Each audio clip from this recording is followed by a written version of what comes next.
కృష్ణా జిల్లా గుడివాడ నియోజకవర్గంలో Pawan Kalyan programme cover చేసేందుకు వచ్చిన గుడివాడ మీడియాపై పోలీసులు ఆంక్షలు విధించారు. అయితే మీడియా ప్రతినిధులకు పాస్లు లేకపోవడంతోనే వారిని డయాస్ వద్దకు అనుమతించలేదని పోలీసులు చెప్పారు. కార్యక్రమం అనంతరం పవన్ కళ్యాణ్ మీడియాతో మాట్లాడేందుకు ప్రయత్నించినా కార్యకర్తల తోపులాట ఎక్కువగా ఉండడంతో ఆయన అక్కడి నుంచి వెళ్లిపోయారు.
మరొక ప్రోగ్రాంలో మీడియాతో ఖచ్చితంగా మాట్లాడతానని మీడియా ప్రతినిధులకు మాట ఇచ్చినట్టుగా కూడా తెలుస్తోంది. అలాగే అభిమానుల తాకిడి కాస్త అధికంగా ఉండడంతో మాత్రమే ఈరోజు మీడియాతో మాట్లాడలేకపోతున్నాను అంటూ పవన్ కళ్యాణ్ తెలియజేశారు. అలాగే పోలీసులకు కూడా ఇన్స్ట్రక్షన్స్ ఇవ్వడం అనేది జరిగింది. మీడియా ప్రతినిధులకి అక్కడ పాస్లు అనేటువంటిది కాదు, ఎవరు వస్తున్నారు మీడియా అనేది ముందుగా చూసుకొని మీడియాతోటి ఎప్పుడు ఆంక్షలు లేకుండా ఉండేలా చూడండి అంటూ సూచన చేసినట్టుగా కూడా తెలుస్తోంది. అయితే కేవలం పాస్లు లేవు అన్న ఒక కారణంతో తప్ప పోలీసులు మీడియా మీద ఎటువంటి ఆంక్షలు పెట్టలేదని తెలుస్తోంది. ఈ పాస్లు ఒక్కటే మాత్రం అక్కడ ఆంక్షలకి గుడివాడ మీడియాకు సంబంధించి చర్చనీయాంశం అయ్యాయి. అయితే మీడియా ప్రతినిధులు కూడా అక్కడ ఉన్నటువంటి పరిస్థితిని అర్థం చేసుకొని డిప్యూటీ సీఎం హామీతోటి ఆనందంగానే ఉన్నారు. మరొకసారి డిప్యూటీ సీఎం ఖచ్చితంగా గుడివాడ పర్యటనలో మీడియాతో మాట్లాడతారు అని కూడా మీడియా ప్రతినిధుల నుంచి చూస్తున్నటువంటి బ్రేకింగ్ సమాచారం.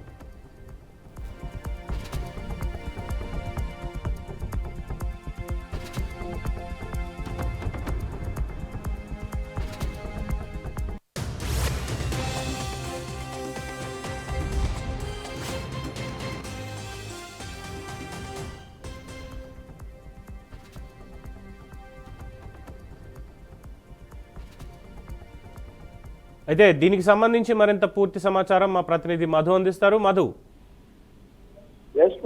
క్వశ్చన్ చూసుకుంటే కనుక ఈ రోజు పవన్ కళ్యాణ్ గుడివాడ నియోజకవర్గంలో మొత్తం పర్యటన చేస్తూ ఉన్నారు. అక్కడ సమస్యలను పరిష్కరించడం కానీ, అదేవిధంగా తాగునీటి సమస్య, ఆ గ్రామ స్థాయిలో రోడ్లు పనులు ఎంతవరకు వచ్చాయని పరిశీలిస్తానికి వెళ్ళారు. అయితే కానీ ఈ పర్యటనలో చూసుకుంటే కనుక అంటే ఇప్పుడు సమాచార శాఖలో అవ్వచ్చు, అదేవిధంగా పోలీస్ శాఖలో అవ్వచ్చు కూడా అంటే మీడియా మీద కూడా వీళ్ళు దూరం ప్రదర్శించారు పరిస్థితి చెప్పుకోవచ్చు. అంటే కనీసం పవన్ కళ్యాణ్ ప్రోగ్రాం కవర్ చేయడానికి కానీ అతను వాయిస్ తీసుకోవడానికి కూడా మీడియాను కూడా అనుమతించలేదు. కనీసం ఆయన దగ్గర దొరికాపుల్లో కూడా వెళ్ళడానికి కూడా పోలీసులు నిరాకరించారనేది కూడా వాళ్ళు చేస్తారు. అయితే ప్రస్తుతం చూసుకున్నా కదా అదే సమాచార శాఖ వాళ్ళు ఏదైతే ఉందో మీడియా పాస్ అంటే ఇవ్వాలి. అంటే ఆ పాసులు ఇవ్వడంలో కూడా జాప్యం జరగడం, అదేవిధంగా సమాచార శాఖల్లో కూడా నిర్లక్ష్యమైనడంతో కూడా మీడియా పాసులు ఇవ్వకపోవడం, ఆ తర్వాత పోలీసులు కొద్దిగా అంటే వాళ్ళు దూరం ప్రదర్శించారని చెప్పుకోవచ్చు. మీడియా మీద కూడా దౌర్జన్యం దిగారనే విషయం.